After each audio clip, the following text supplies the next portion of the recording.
I bow to all the seekers of truth. Now, they say that we must have peace. How can you have peace? One is going to the right direction, another is going to the left direction, another is going in the middle somewhere, hanging. Everybody thinks they are right. Whatever they are doing is right. But what is the outcome of it?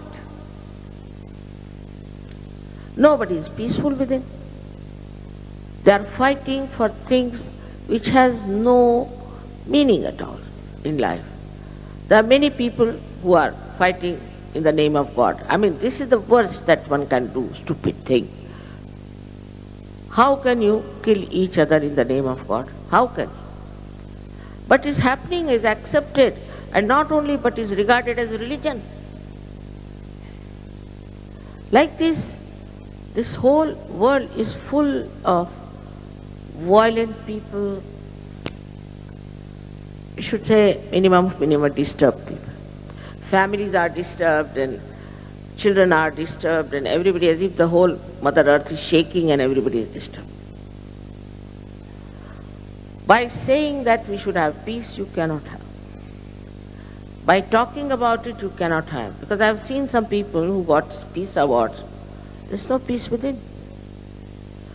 Only by transformation of human beings, by evolving them, taking them into this realm of peaceful existence of reality, you can bring peace. Everybody wants peace. But even if you want, you should genuinely ask for it. If you are going to decide it mentally, you cannot. Mentally, everybody differs. Everybody has an opinion for everything. Like they will say, now they've come here. I mean, the modern mind is like this. It always tries to run away from the truth. Always. I'll give you a simple example. If I tell somebody that please telephone to such and such gentleman, immediately the other person will say, he may not be there, he might have gone to his office. Today is Sunday, how can he go to his office? All right, then he might be. I said, why don't you telephone first? Why do you react? First telephone, find if the person is there or not. But that is not possible because the mind is all the time wobbling, giving answers and reacting. Whatever you do, there's reaction. It can also say now, why so many flowers? I never asked them, but they did put it also. I don't know whom to be blamed, who's the victim. But they might say so. They can have objection to everything. But one thing is that, why don't you understand that you are not at peace with yourself, unless and until you are yourself at peace. You cannot find faults with others. You cannot judge others. Why are you not at peace with yourself? This is a thing one should understand. Because you are not integrated. Your mind, which is, I have told you what it is, says something, then your heart says something, then your liver says something. There's no integration in your understanding of any problem. Once you are completely integrated, then you feel the peace.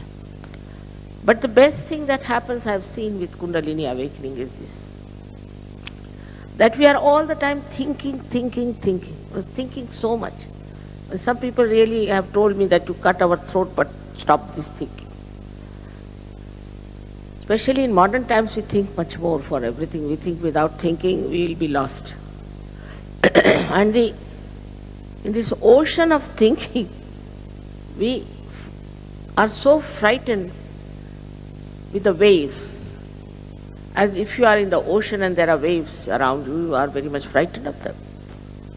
But supposing by any chance you get into a boat, then you can watch these waves which were frightening you and enjoy them.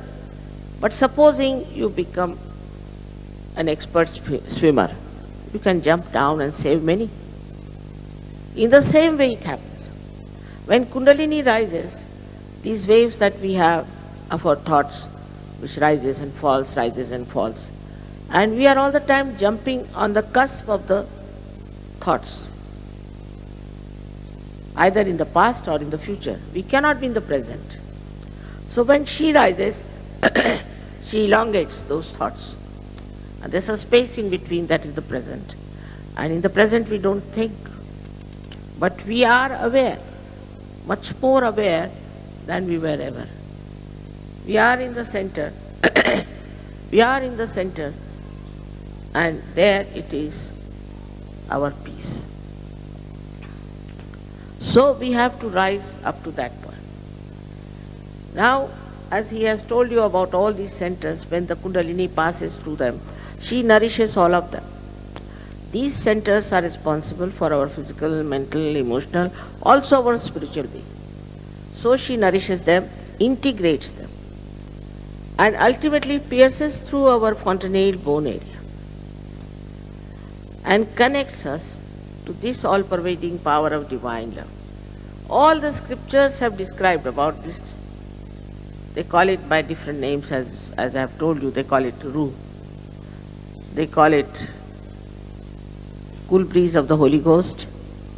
They call it as the all-pervading power of divine love. All kinds of names are there, like Parama Chaitanya,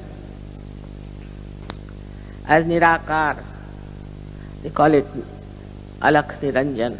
All kinds of names they have given it to this all-pervading power, because you can't see. You can't see it, and you can feel it after realization. You can feel it, it exists. For the first time you feel it. You see these flowers, we take them for granted, how beautiful they are. But it's a miracle. Just think how beautifully this Mother Earth has created for you all these. That means she is a living organism. She understands what to produce out of what to do. Who does all this? What is this energy? This is the energy of divine love. When I say love, I mean compassion. It's the compassion of. It's a thing we don't understand, that how can compassion be the truth? But on a little lower level we can understand it. If you love somebody, then you know everything about that person. Take it that way. Compassion is real intelligence, which gives you the, enlightened compassion. The complete idea of the totality. It doesn't talk of one here and one there, but of the totality it has. Through its intelligence it understands what is benevolent for the global peace, what is benevolent for an individual problem. It understands everything because it hasn't got any angularities. It is so pure. And this purity, which is compassion, which is pure intelligence.